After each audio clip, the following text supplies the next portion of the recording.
Miłość mi wszystko wyjaśniła. Miłość wszystko rozwiązała. Dlatego uwielbiam tę miłość, gdziekolwiek by przebywała. This verse comes from Karol Wojtyła's poem, Song of the Hidden God. His first literary work from 1944. And because it's a poem, it's so difficult to translate, so I gave you the original, and I hope you like it. But just in case if you want to know what it means, this is more or less how we can translate it. Love explained everything to me. Love solved everything for me. That is why I admire that love, wherever it may be.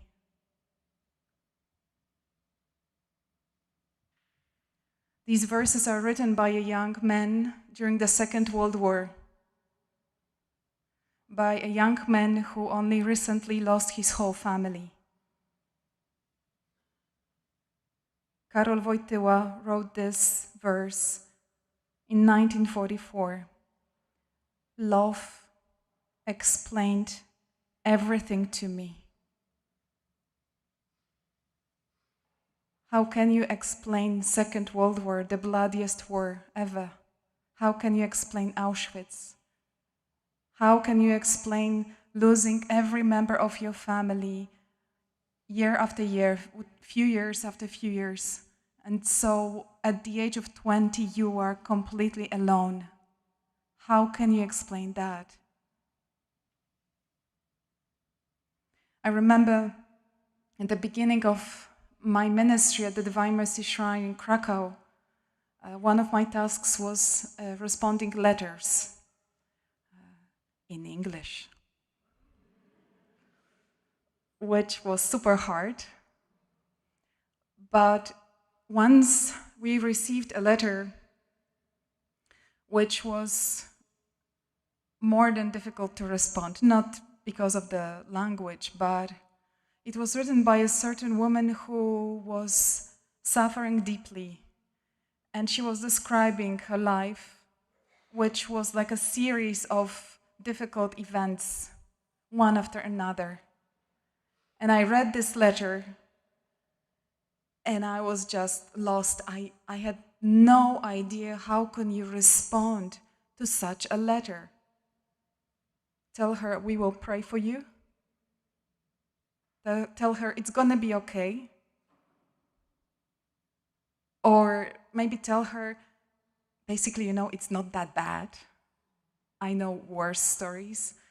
Of course, I'm none of those, and none of those, and they are not easy answers, they are no cheap phrases that you could actually send back to that woman. But I had no idea what to respond. So, probably by the grace of God, I went to one of our older sisters. And I said, "Sister, this is the case, what should I answer?" And her response changed my life. That was the response I needed for my life. And by the way, I could also respond to the letter of that lady. This sister told me only, look at Jesus at the cross.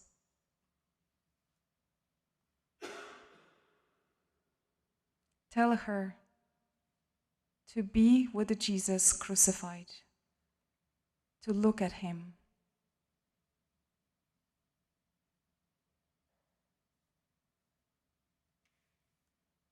Love explained everything to me.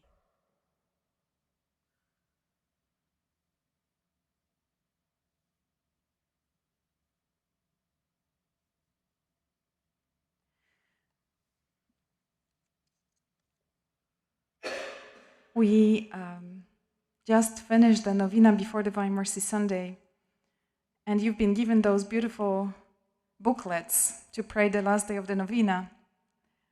And I wonder, I don't know, I was just so tempted each time I was taking this booklet. I was tempted not to even look at the words of the novena, but just to look at the cover, just to look at Jesus' face, which is so appealing to me. So I encourage you now to take those booklets out and just to look him into the eyes.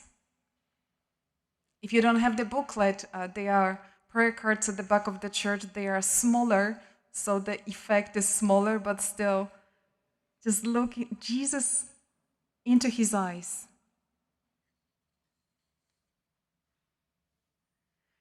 He said to Faustina that the gaze of this image, his gaze from this image is like his gaze from the cross.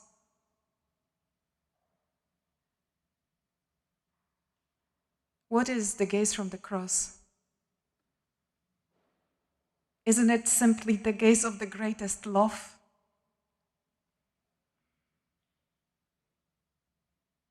When you look him into his eyes, isn't that the message that you get? The greatest love? How often when you enter prayer, you enter first into his presence, you enter with that awareness that you will actually meet with him, that you will talk to him, and he will talk back to you, and you will look at each other, maybe even without words, that you just will be together, that prayer is this together time. Do you have your door to enter the prayer? Is there any word, phrase, or an image that helps you to enter into the presence of the Lord? Sometimes I think it's worth to spend even the whole time of prayer just on this one thing, to enter into his presence. Give yourself time, don't rush. Enter into his presence. Make this prayer a real encounter. Be aware of him looking at you. And look at him back.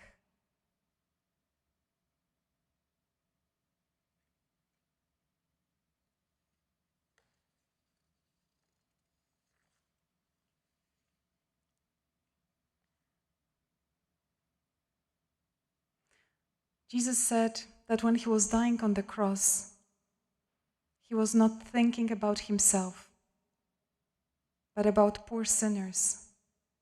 And he prayed for them to the Father. This is the gaze of Jesus from the cross. So when you look him into the eyes, you can be sure that he is saying, I am thinking about you. Because he said clearly, I was not thinking about myself. I was thinking about poor sinners. If you only identify yourself as a poor sinner, this is precisely the good news for you. He was thinking about you while dying on the cross. How much easier it is to admit, I am a sinner. Just to have this awareness, the Lord was thinking about me, dying on the cross, about me. In the moment of greatest love, he was thinking about me.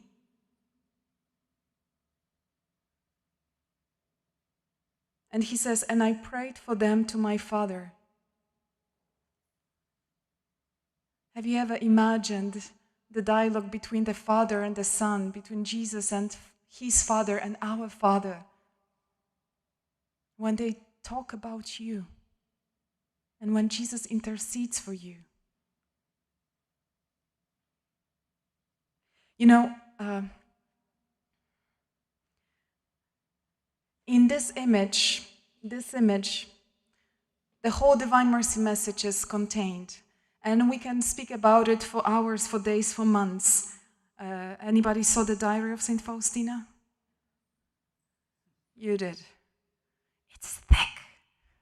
It's it's really thick, and many people are so paralyzed by the thickness of this book, though it is not Summa of Thomas Aquinas. That is really thick. Like Faustina is that's like a small pill, but swallow the Summa. Still, the diary somehow frightens us because it's so thick. But when I tell you that the whole message is contained in the image, just start from this, just look at him and then let him tell you straight into your heart the message of his mercy, the message of his love, the message of great hope, which can happen beyond words, like in between the lines or in total silence. Just like John Paul II said, love explained everything to me. That he understood everything from reading books or from contemplation of the crucified love. Hours and hours staring at the crucifix or at the image of merciful Jesus.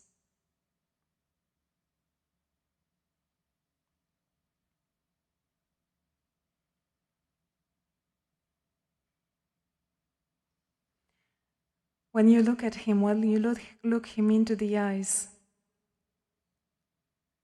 this is the healing gaze.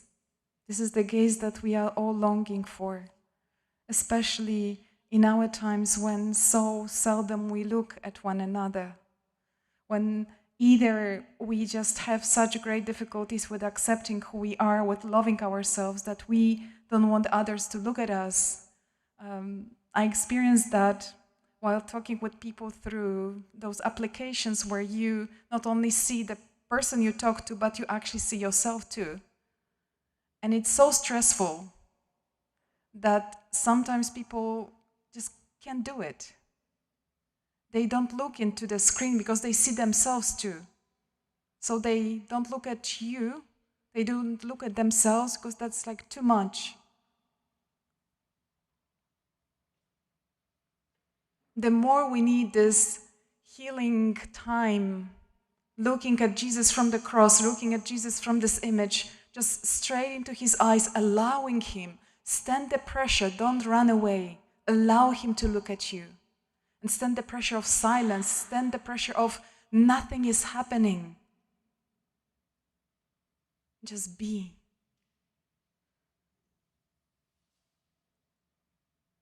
And allow him to speak to your heart. I see you.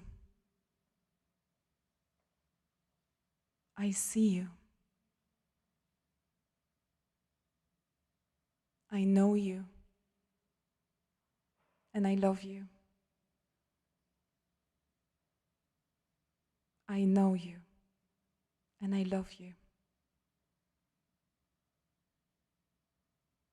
I know what you are going through. And I'm here to help you.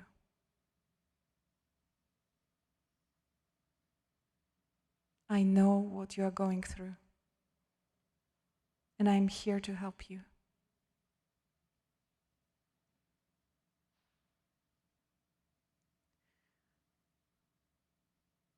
Many people were asking this question, like, why Divine Mercy message? Why was it needed for our times?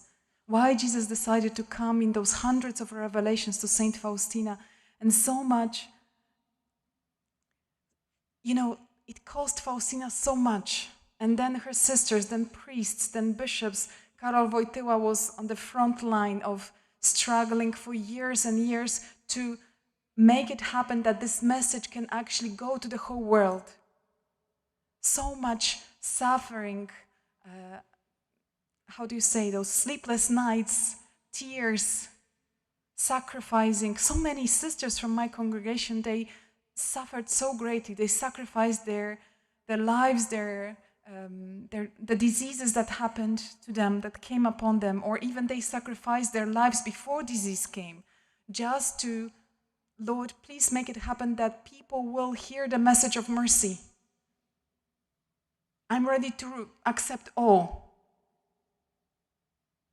Only that it helps the message to reach people.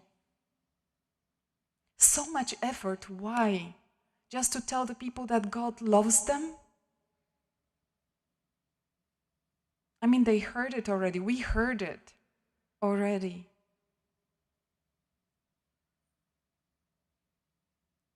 But again, brothers and sisters, aren't there so many truths that in our life that we need to hear 500 times until the moment comes when we will actually believe them?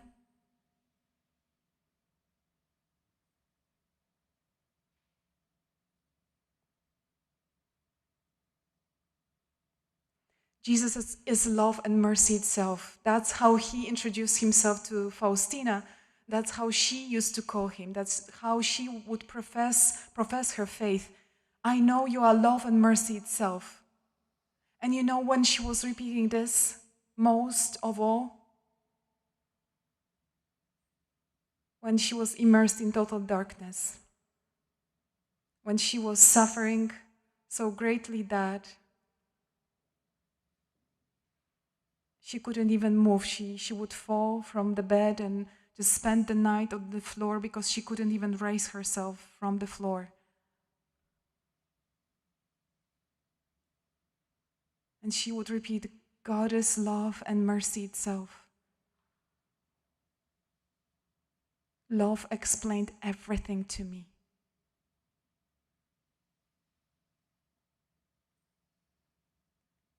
And now we are entering Divine Mercy Sunday, the day of amazing graces. And we keep on repeating this at every step of the way. As often as we see people, we tell them, open yourself to receive the ocean of God's mercy on that day. I mean, is it only on that day? No, but yes.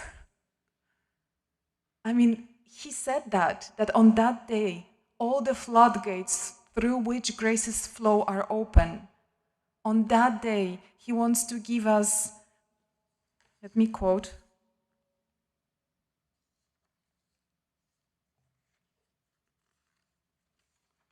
on that day, the very depths of my tender mercy are open.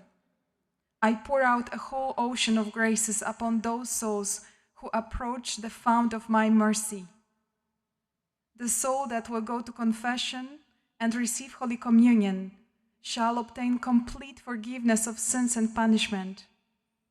On that day are open all the divine floodgates through which graces flow. On that day, on that day, on that day. Why?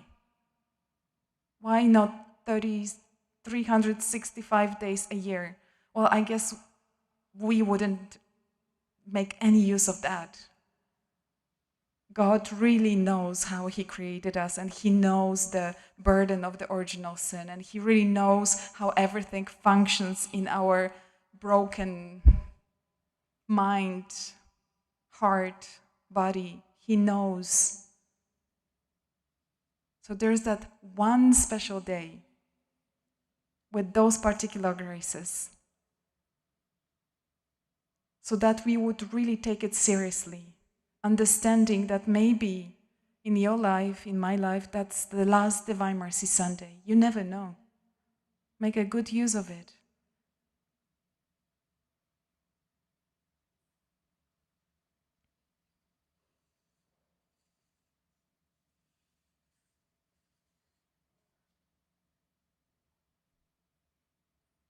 Most of you probably knew about Divine Mercy Sunday before you came here. And most of you already celebrated Divine Mercy Sunday with the awareness of great graces. And maybe you struggled with disappointment after that,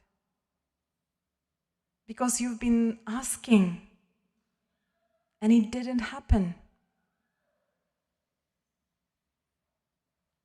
Like, explain this to me, sister. How is it possible that I asked him Many times I asked him on the feast day, I asked him during the novena, and he promised he will grant us everything we will ask for.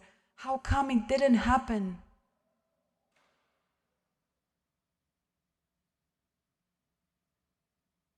Love explained everything to me. Love explained everything to me. You know, recently I started responding all the possible questions of my life with this one thing. There's one thing I know, just one. God is love and mercy itself. All the other things I'm not so sure of, but I know this one thing. God is love and mercy itself. And whichever question comes to my head, whichever doubt comes to my head, I start with that one thing that I know 100%. God is love and mercy itself. And from that truth, I start building the response. And seriously, love explained everything to me.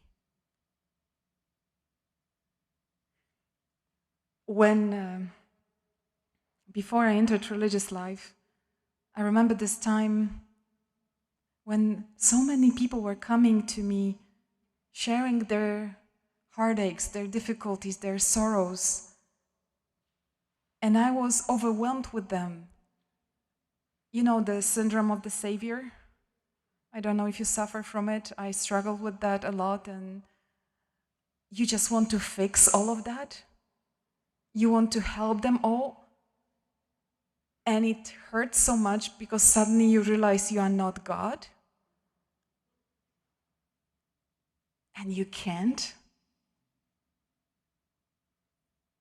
And I remember how difficult it was for me. And I was like, God, like, what can I do? What can I do? How to help them? What to say? And I could find no response until that one day when I heard love explained everything to me. And from that day on, I understood that all the answers are in mercy of God.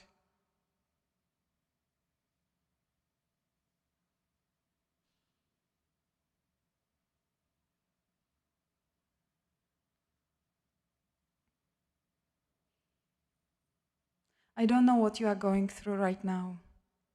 There's too many of you to even have this human possibility to talk one-on-one with every one of you and just have this time to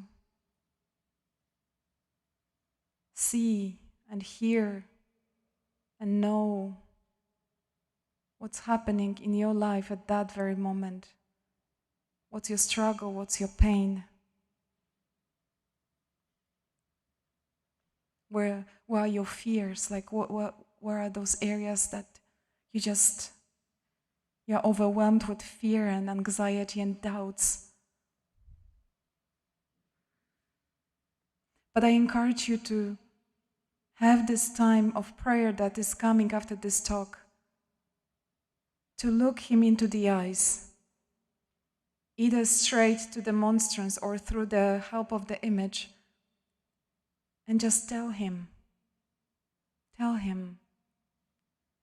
But maybe with that attitude that you didn't have before, with just ask him to grant you the heart of a child, that you would really stand in front of him with this childlike trust, knowing that he will give you everything you need.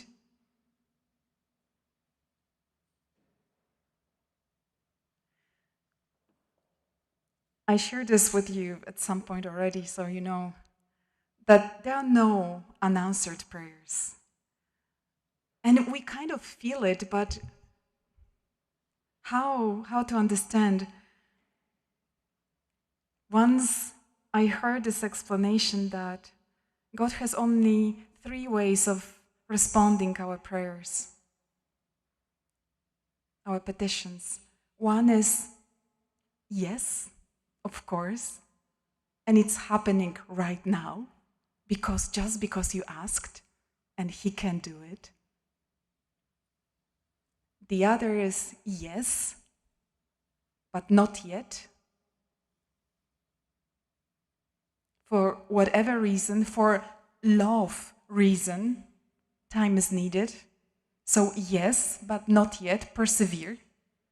Stand the pressure, stand the tension, stand the anxiety of waiting for the response. I said yes, but just wait for a little longer. And the third response is,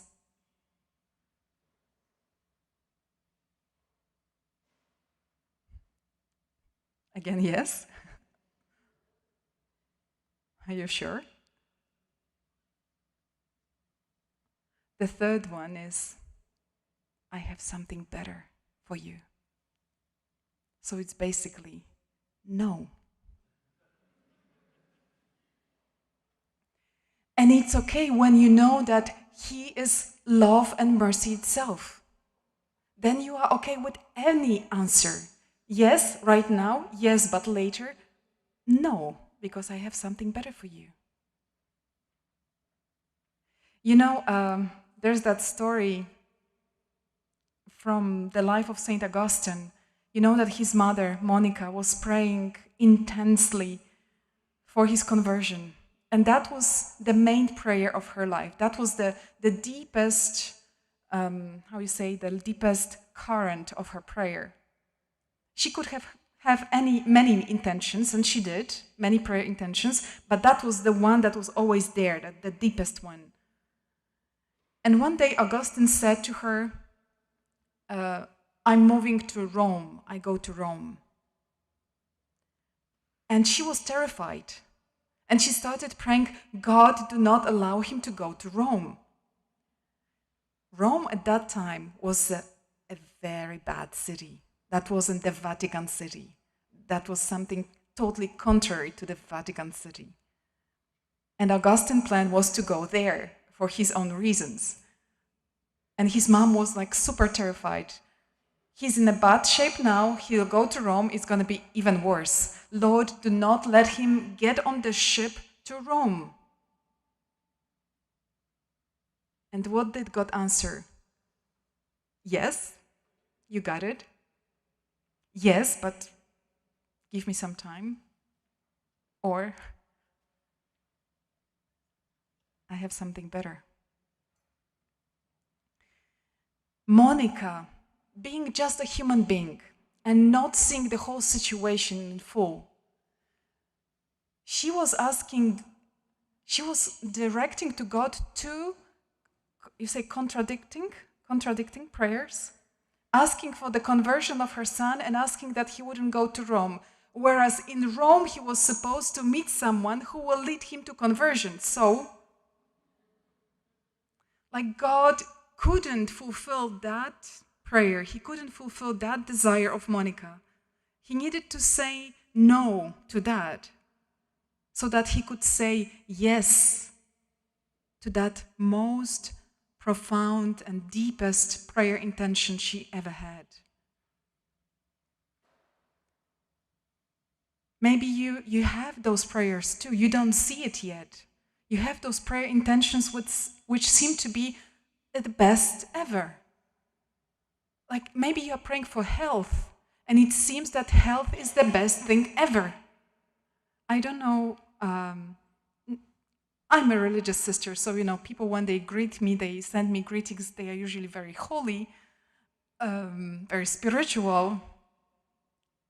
But I don't know how you greet one another. What are your birthday greetings to your friends and so on? But so often, I'm so sure that so often we wish to one another health. Health. Just so that you are healthy. When you are healthy, everything is good. Is it?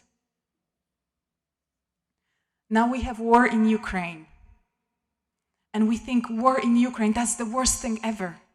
To be Ukrainian now, the worst thing ever. Is it? Or maybe the worst thing ever is to have a comfortable couch in your home.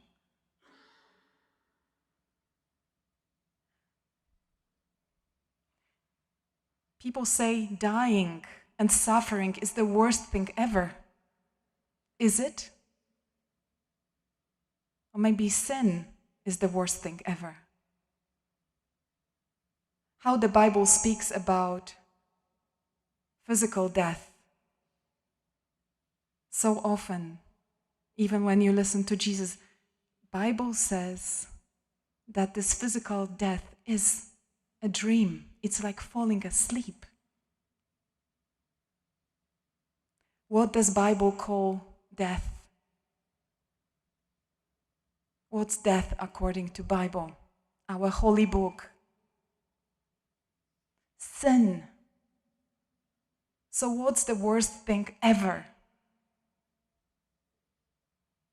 Saint Dominic Savio would say, I prefer to die than to sin. Do you have that approach towards your life? Do I have that approach toward my life? Well, I wish. I am being reminded day by day to convert, to start living according to this, even the smallest sin. No, I prefer to die, physical death, than to commit even the smallest sin. And you may say, oh sister, this is simply impossible. Like, this is impossible. What are you saying? Like, I stopped listening to you at that very moment. It's impossible. Is it? For God, nothing is impossible. And am I telling you, do this on your own strength? Just start the spiritual gym every day, 2 hours of meditation in the very morning, and then you are ready to face every life trial. Not even us do 2 hours of meditation in the morning. We rely on Jesus himself. We do our efforts, our little human efforts, but everything is up to him. And Divine Mercy Sunday is this powerful reminder that he wants to help us and he can help us. And it's only up to our trust if he will help you or not. We can only limit him with that one thing. I don't know. One of the missionaries from Africa shared with us the story. There was this terrible drought in Africa, no rain, drought. And it was getting like very bad, like really nothing was growing. So then the priest said at a certain point, okay, we are going to have this special devotion, special prayers in the church. In the evening, come, we will pray for rain. We will pray for rain. We will pray. Oops, but these microphones, they stress me out. We will pray for rain. And these people were like, yay, let's come and let's pray for rain. And they did, they came. But before the pastor started the prayers, he turned to the people and he asked them the question, where are your umbrellas?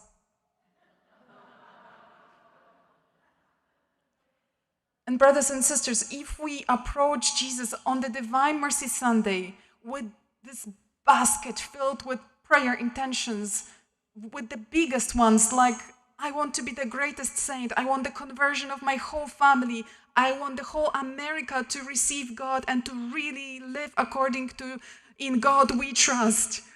And you think like, yes, Lord, yes. But you actually go on that prayer and you kind of realize that these are big intentions and, I don't know if you can actually do it. Maybe you can, but I don't know if you want. If you start all of those things, what can happen? Are you being a child in front of God, or are you starting being the accountant? Counting what can be done, what cannot be done, where's the profit, where will I lose, adding, calculating. Love is crazy. You need to be crazy in love. And allow Jesus to love you with this mad love from the cross and from this image when he comes through the closed door to the disciples.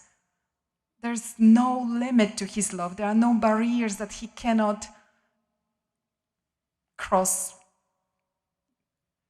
Yeah, thanks God for the gift of hands. I can speak even without knowing English words, but there are no limits to his mercy and to his power. Just trust him and pray like little children do.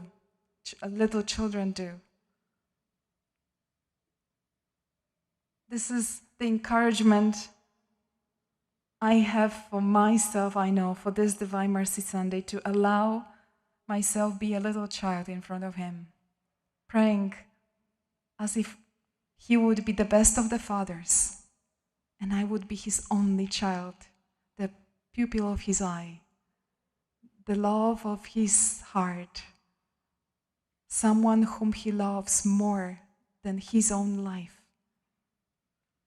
And it's not a fairy tale. This is the story from the cross and from the upper room. He loves you more than his own life. Is there anything he could refuse?